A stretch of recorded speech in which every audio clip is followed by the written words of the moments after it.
సుమారుగా 17 సంవత్సరాల క్రితం ఓ తల్లి, 2 పిల్లలు వచ్చారు. రెగ్యులర్గా వస్తూ ఉన్నారు. ఒకరోజు అనుకూలం చేసుకుని వాళ్ళ ఇంటికి విజిటింగ్కి వెళ్ళాం. ఆ తల్లిని చూస్తే 40 సంవత్సరాలు. నేను ఇట్టే అనుకున్నా, ఆ తల్లికి 3 పిల్లలు అనుకుంటా, ఈ అబ్బాయి పెద్ద కొడుకు అనుకుంటా, ఇటు చిన్న కొడుకు అనుకుంటా, లేటుగా పుట్టాడేమో, ఈ పాప మధ్యలో పుట్టిందేమో అని అడగబోయే లోపే ఆ తల్లి వచ్చి, అయ్యా వీడు నా కొడుకు, ఈ పాప నా కూతురు, ఇదిగో ఈయనున్నాడే నా భర్త అయ్యా అంది. 25 సంవత్సరాలు లాగుంది ఈ అబ్బాయిది, భర్త అంటుంది ఏంటి? నేను పొరపాటు పడినట్టున్నా, పొరపాటున మీ కొడుకే కదమ్మా అని అంటే నా పరుగు పోయి ఉండేది. ప్రభా, నేను అడగకుండా ఉంటూ మంచిదైపోయింది అని అనుకొని వచ్చా.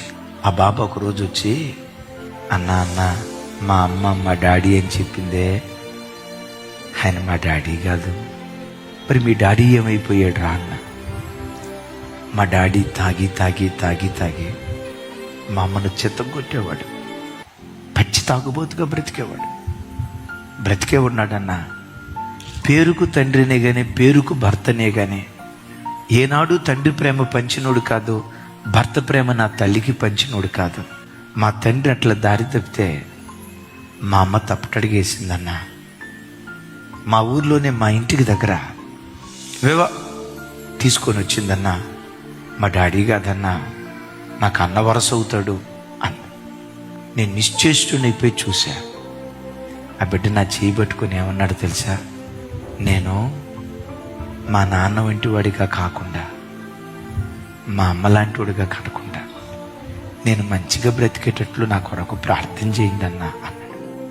అక్షరాభ్యాసం లేని ఆ బిడ్డ 10th క్లాస్ చదువుకొని ITI పూర్తి చేసుకొని ఈ పట్టణంలో నెలకొచ్చి 60-70 వేలు సంపాదిస్తున్నాడు. 1-2 సంవత్సరాల క్రితం నా దగ్గరకు వచ్చి, అన్న అమరావతి దగ్గర 1 ఎకరం పొలం కొన్నానన్నా, దేవుడు నా చేతుల కష్టార్జితాన్ని దీవించాడన్నా. నాకు అప్పుడు అనిపించింది, తల్లి ఒక్కడు నిలవబడితే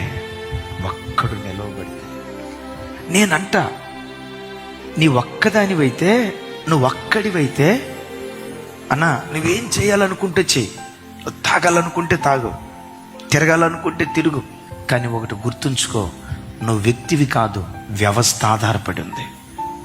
వ్యవస్థ.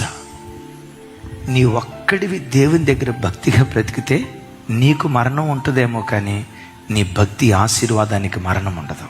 నువ్వు చేసిన ప్రార్థన దేవుడు గుర్తుకు తెచ్చుకొని 1000 తరాల వరకు పిల్లలను దేవుడు కరుణించడం ప్రారంభిస్తాడు.